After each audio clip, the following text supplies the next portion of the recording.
Wa ammal qabdu, adapun sempit hati, sumpah, risau, imma bisababin wa imma bighairi sabab. Kadang-kadang kan apakah hati rasa kada karuan. Nah itu bisa ada sebabnya, bisa kada ketahuan sebabnya. Padahal kada ada dicela orang, kada ada kehilangan harta, kada ada kehilangan apa, kada ada. Tapi kenapa hati ini rasa kada nyaman, rasa gelisah? Nah itu bisa terjadi. Amma asbabuhu thalatha, adapun sebabnya sempit hati, adapun sebab-sebabnya kerisauan hati ada 3. Zambun ahdastahu, pertama dosa yang kau lakukan, dosa yang kau lakukan. Karena jar Nabi tadi orang beriman itu bila berbuat dosa imbahnya itu sedih. Itu orang beriman. Bila imbah berbuat dosa pasti sedih. Nah jadi kenapa hati ini sedih, hati ini rasa sumpah?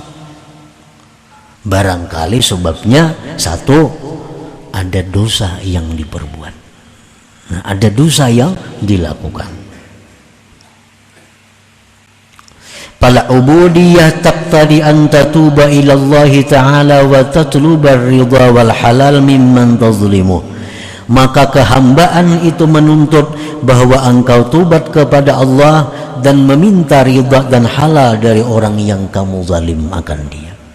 Kalau kita ini susah hati, kalau kita ini gelisah hati, tahu sebabnya karena ada dosa yang dilakukan, segeralah tubat. Itu kehambaan kita menuntut demikian. Segera tubat kepada Allah. Kalau menzalim orang, cepatlah minta halal kepada orang itu.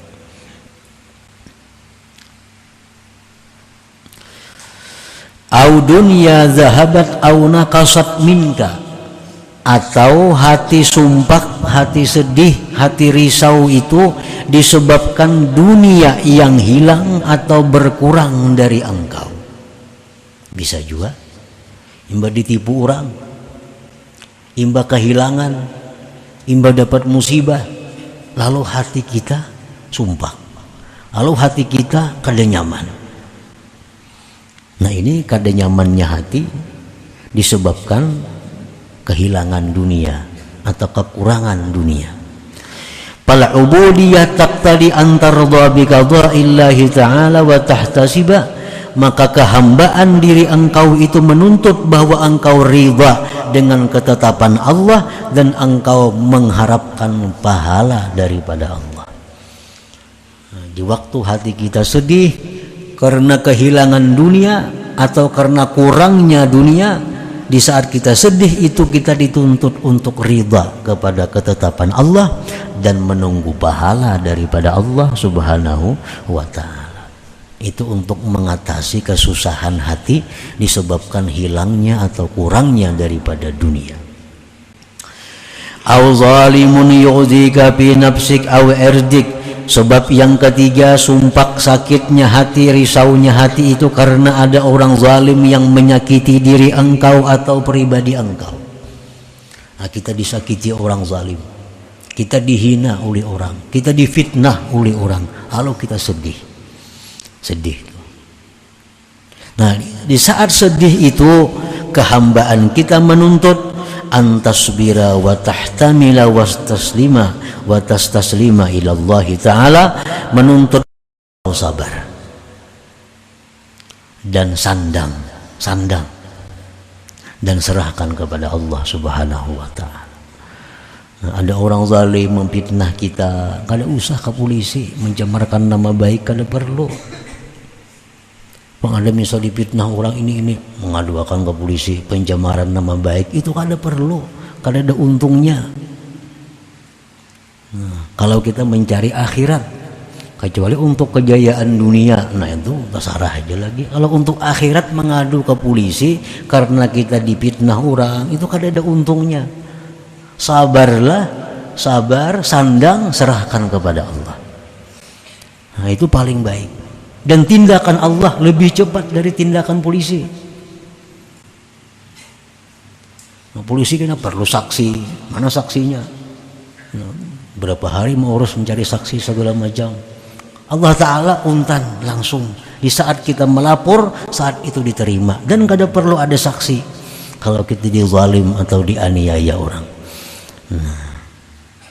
Jadi apabila kita sakit hati, sumpah hati karena ada yang memfitnah kita, ada yang mengganggu kehormatan kita, nah sabar, kada usah dilawan. Artinya kada usah dilawan. Bila melawan tuh berusia labihan, kita jadi orang zalim.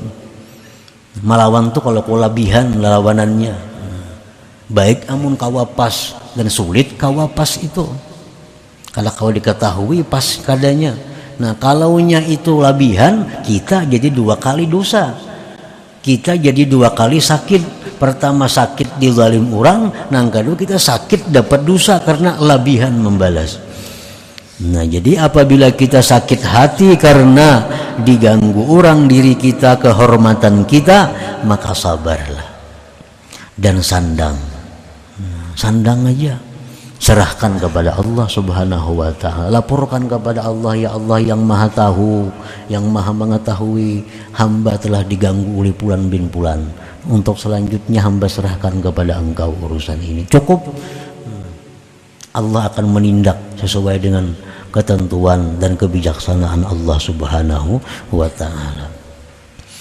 Nah, para muhibbin rahimakumullah, jadi keadaan gembira hati disebut dalam istilah orang tasawuf itu ngarannya basat.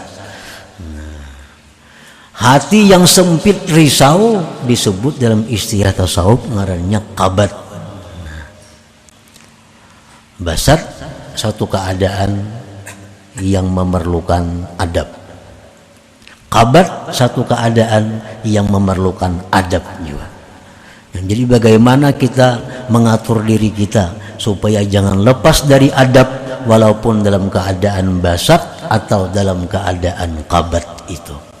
Dalam keadaan gembira hati, kada tergelincir dari jalan. Dalam hati yang susah, hati yang sakit, kada tergelincir dari jalan. Semua jalan kita berjalan di atas adab yang diajarkan Allah dan Rasul sallallahu alaihi wasallam. Nah, orang-orang salikin, orang-orang yang pemula dari arifin itu selalu silih berganti datang. Kadang-kadang hatinya ada gembira, kadang-kadang sedih, kadang-kadang gembira, kadang-kadang sedih. Nah, itu selalu berganti. Nah, oleh karena itu diperlukan adab. Kalau gembira mesti macam ini hati kita. Kalau susah, gelisah mesti macam ini hati kita. Supaya kedua-duanya membawa kepada martabat kita yang lebih tinggi di sisi Allah Subhanahu wa Ta'ala.